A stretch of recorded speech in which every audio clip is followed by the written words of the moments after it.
Football fans rejoice because bowl season is ramping up with major matchups this weekend ahead of the college football playoff games on New Year's Day. So #1 ranked Michigan set to take on Alabama in the Rose Bowl game, and Washington will face off Texas in the Sugar Bowl. But there's a lot more football to be played before then. And for more, we want to bring in ESPN college football and NFL analyst Louis Riddick for more. So Louis, thank you for being with us. We want to start with today's big matchup. So we've got Oregon State playing Notre Dame this afternoon, Missouri facing off with Ohio State tonight.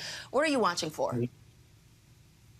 Yeah, I think the Missouri-Ohio State game is going to be a fantastic one in particular, simply because of the fact that, look, Missouri has one of those football teams that maybe the country doesn't know a whole lot about, but they are a team that is very well built up front, a very strong rushing attack, very strong offensive line, going up against an Ohio State team that defensively boasts a very formidable front seven of their own, in their own right, and a team that can really be explosive on the offensive side of the ball. I'm not sure as to which players are going to be available for Ohio State on the offensive side when you're talking about opt-outs at this time of year, which is something I think that every fan is interested in to see just how much these teams are going to look like they typically look. But that is going to be a fantastic matchup because, again, I think people are going to be really introduced on a big national stage as to what Missouri actually has been building down there. And Ohio State, I mean, the disappointment obviously of not playing for the national championship obviously lingers, but Ryan Day is a fantastic coach, and he always has his teams well prepared. So, Louis, yeah, you're watching that game, but maybe the biggest game outside of the playoffs is tomorrow's Orange Bowl with undefeated Florida State against Georgia. I know a lot of fans are upset that the Seminoles were left out of the top four. I mean, after college, I lived in Tallahassee for a little bit, so I'm hearing it from all of my Seminole friends down there in Tallahassee. But quarterback Brock Glenn even says that they should be considered national champions if they end the season as the only undefeated team. You know, what do they have to prove here, and how could players opting out affect the game? Well, I think, first of all, what they have to prove here is the fact that, look, there's one more game to play. And whenever you have to step across the white lines and face a opponent as formidable as the University of Georgia, then you better be ready to go ahead and go. And you better put your competitive character out there on display for everyone to see, regardless of who's there or who's not there. Now, I understand that this game is going to look a lot different, especially for Florida State, considering all the players that reportedly are not going to play in this game, which seriously affects the overall roster integrity of this football team, because this is a fantastic football team when it's at 100%, when everyone's available. But that's not going to be the case.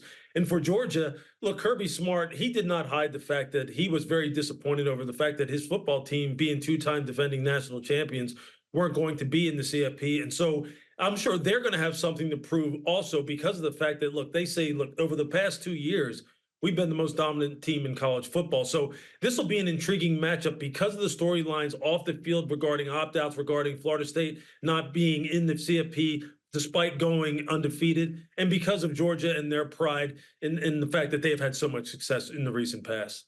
Yeah, that game is going to be one to watch for sure. Let's look ahead to those playoff games on New Year's Day. What are the keys to the game for Michigan, Alabama, Washington, Texas? How do you see all of this playing out?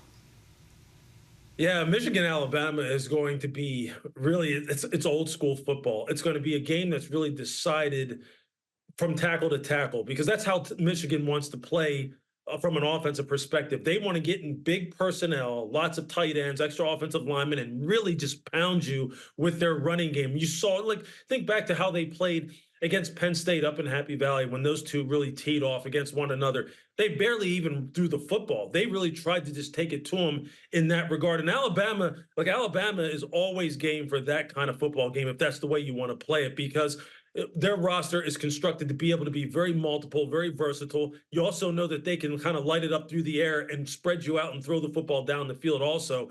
So I think Nick Saban understands the kind of challenge he's up against. Coach Harbaugh is one of the very best in college football, period. But this is a game that I think will be, for everyone who really is interested in big boy football, you're going to get a little bit of that. But Alabama will also give you the spread it out, high-flying passing game if it really needs to be played that way. Boy football. I like how you said that. I know you don't have a crystal ball, but give us a prediction on those playoff games. Who you got?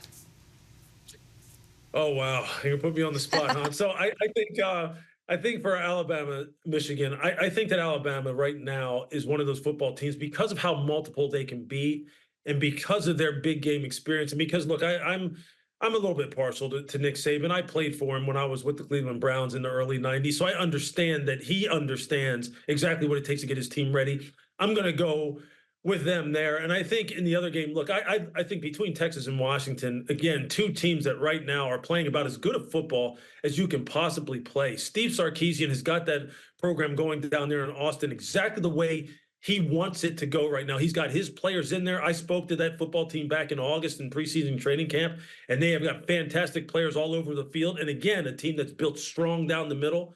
And then when you're talking about Washington, is there a more exciting player in the country than Michael Penix? I mean, he is a guy who right now will really cause defensive coordinators to stay up at night. So if I had to pick one there, again, I'm going to go with the physical football team. Although Washington is physical as well. They can run the football as good as anybody too. I'm going to go with Texas because of the fact that I think that Steve Sarkisian has that program going exactly the way he wants it to go right now. Yeah, and lots to watch for. ESPN and NFL college football analyst Louis Riddick. Thank you. You bet.